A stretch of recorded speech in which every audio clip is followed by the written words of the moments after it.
By 1940, the University of Saskatchewan had taken ownership of Regina College. So they were responsible, they appointed the administrators, they ran the college, did everything in connection with examinations and so forth. And they also made the decision that they, being the University of Saskatchewan, that there would only be grade 12 and the first year university courses offered. So this meant that Regina College was somewhat limited in its potential for growth because it was also the policy not to allow more than the first year to be taught at Regina College, even though it was now part of the University of Saskatchewan. So enrollment was declining. And in 1940, the Royal Canadian Air Force looked at the buildings and they thought they would be ideal for an initial air training center.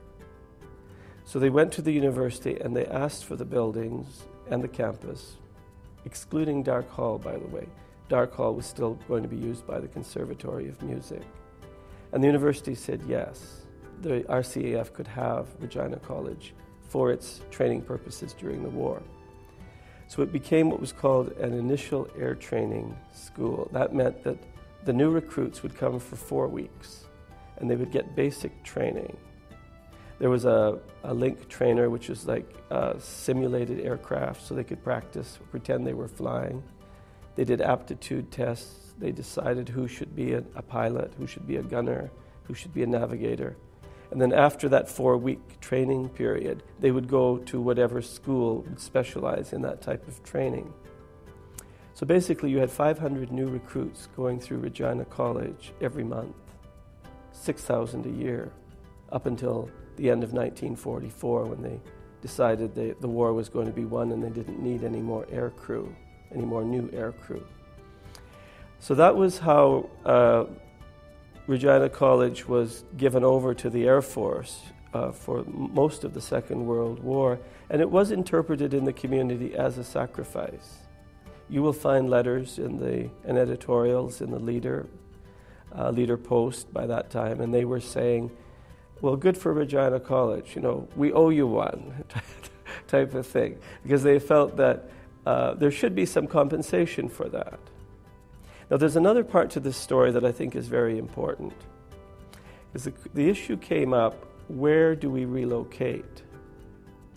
And the initial decision by the university was to put Regina College, what was left of Regina College, into an elementary school called Benson Elementary School, which was now Luther High School, close to the RCMP barracks. In other words, way out at the edge of the city. And also there were already elementary school children in the elementary school. So there would be no separation of the two schools. In fact, they'd use the same washroom facilities. And the dean of Regina College said this was totally unacceptable. He said it could even kill Regina College, because who would want to go there? So what they did was, there was a tremendous effort in the community.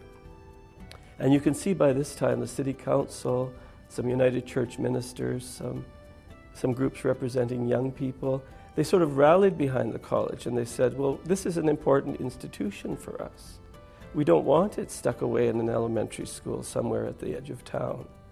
So they were able to get the Regina Trading Company building, which was a solid, substantial 4-story building at the corner of Scarth and 12th Avenue. It's actually on the northeast corner where one of the hill towers is now. So this was a more prestigious location. And it showed that the Regina College was an important place with a future. And so actually the spirit of the school was fairly high. Even in the student body, you get a sense of that with things the students are saying and doing, even though enrollment was at a low ebb, especially when many of the men and some of the women volunteered for the armed forces. So that's how we get through the war.